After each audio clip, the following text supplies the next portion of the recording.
Those who start listening to him start getting pushed to the fringe of society, like the crazy people we talked about yesterday. They start getting labeled as crazy, extreme.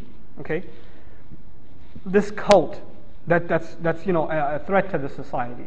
But this message keeps on growing, and not only does it pick up along the way the weak and the downtrodden and the lack of people without any influence in society, it picks those up too. It starts picking up some influential people along the way too.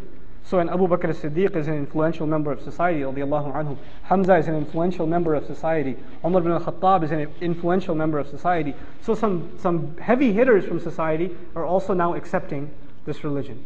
And the cult, from their point of view, is getting bigger. It's getting bigger. The problem is increasing. Up until this point, has the cult, what they call a cult, have they raised their hands against anyone? Have they violated anybody's rights, killed anyone, pushed anyone around? Nothing. All they have done is open their mouth. What you would call freedom of speech, right? They're exercising their right to the freedom of speech. That's all they're doing.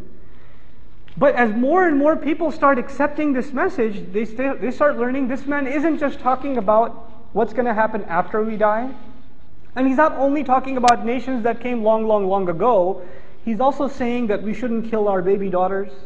He's also saying that we can't cheat each other in business. He's also saying that all people are equal. Right? He's saying these things that are going to hurt our business. He's also saying we can't have these idols here, and all these people from all over Arabia come to visit as tourists to our city. Why do they come?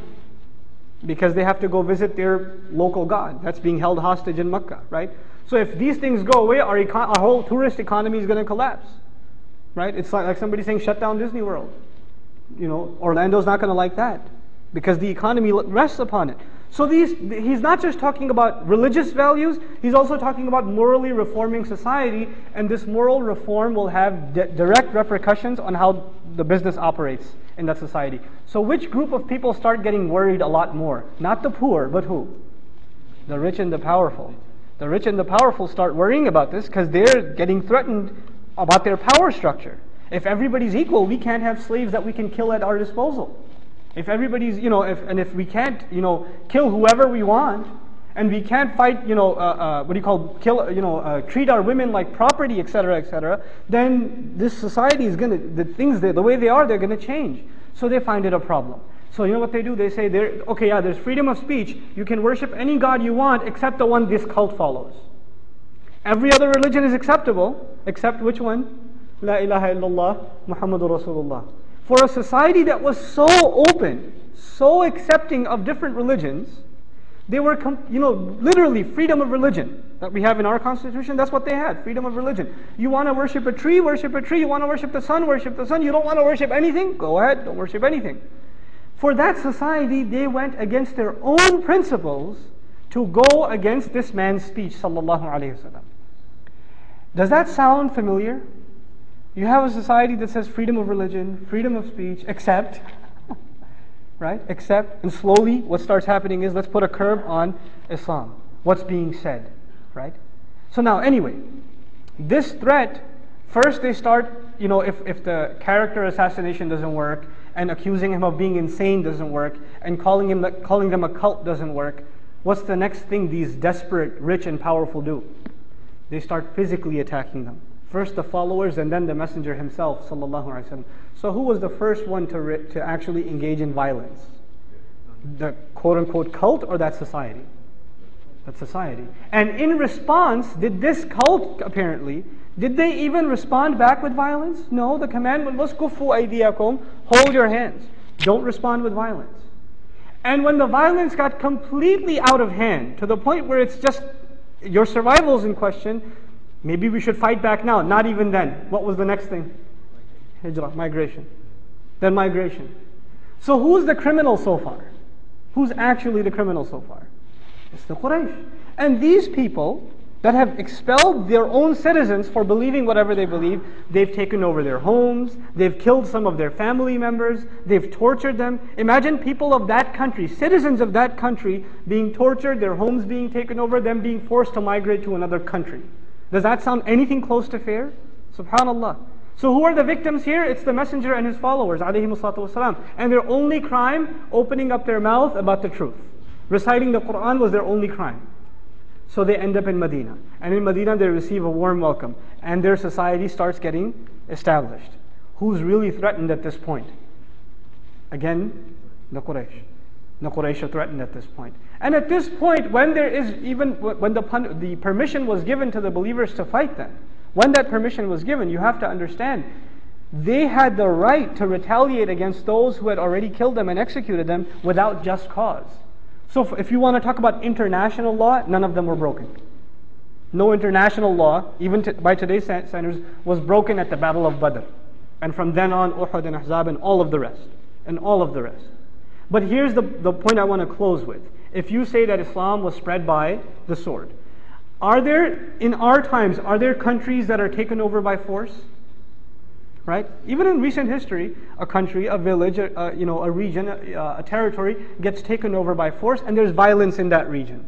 And the violence just doesn't stop because people do not accept if somebody else comes over by force. Every nation has this self-integrity, this concept of sovereignty and freedom, and when that freedom is threatened, they will fight to the death against their occupiers. This is true of Muslims, non-Muslims, anyone. When a country is overtaken, you will find violence in that country. Nobody's going to say, "Oh, welcome, we were waiting for you to take us over."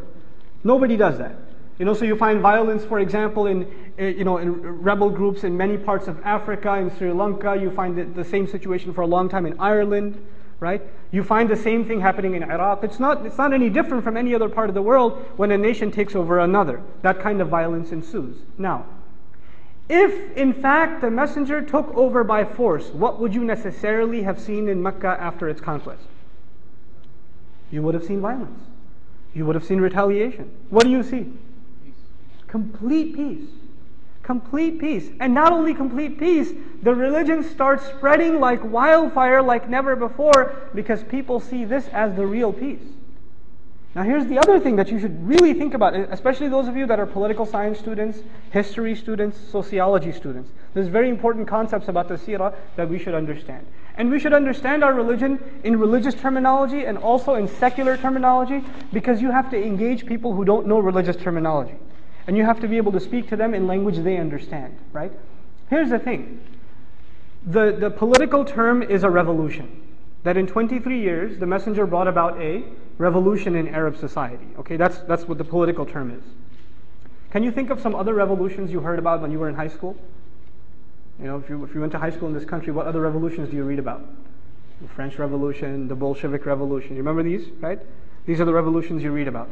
And in these revolutions, one thing overshadows everything else. For example, the Communist Revolution was essentially economic in nature, a new economic model for society. The French Revolution was essentially a revolution against the church. The church was in complete control, it controlled the flow of information, it controlled who has the right to rule, but now it was replaced with popular democracy, the Enlightenment, so if you will, right? In all of these revolutions, was there extreme amounts of violence, or did it just happen because some people believed in certain books and minimal violence and the society completely changed? These are some of the bloodiest instances in human history. And the part of the world we call the civilized world, the Western world, Europe, etc., these revolutions took place where? In Europe, some of the bloodiest in history, right? And they brought about change like, the economic structure. But did the language of the people change? No. Did their culture change? Not really. Did the way they eat and sleep and drink, did that change? What they love and what they hate, did that change? Not really. So you could say there was a change at the top, but there were really no practical changes on the bottom. And there were certainly no changes inside the hearts of people. Here's another comment before we turn to the seerah. Let's talk about, for example, the Bolshevik, the Communist Revolution. You know the Communist Manifesto? It's a famous document, right? Das Kapital. You know who wrote that? Karl Marx. Marx was a German. Who wrote the document 60 years before the Communist Revolution. He was not alive when it happened. He never even imagined. You have a guy sitting in the library writing his theory, his philosophy, and decades after his death, people are willing to die for his ideas, right? And kill for them. In other words, what I'm saying is a revolution, it takes a long time for it to boil over. It doesn't happen overnight, especially an ideological revolution. A military revolution can happen overnight. But an ideological revolution, like communism, or like democracy, these are ideologies. An ideological revolution takes many, many, many generations before it comes to fruition. This is human history, okay? Even the French Revolution, centuries. Voltaire, Rousseau, so many writers for centuries, and then the revolution. The ideas presented by the messenger, first of all, they're not his own. They were revealed to him when he was at the age of 40. And the quote-unquote revolution was complete by the time he was what? 63. How many years? There has never been an ideological revolution in human history in 23 years. Never. That's never happened. Ask your political science professor. And not a military revolution, not a coup. Coups can happen overnight. An ideological change. In other words, what does that mean? In 23 years, what people, their purpose in life, what they love, what they hate, how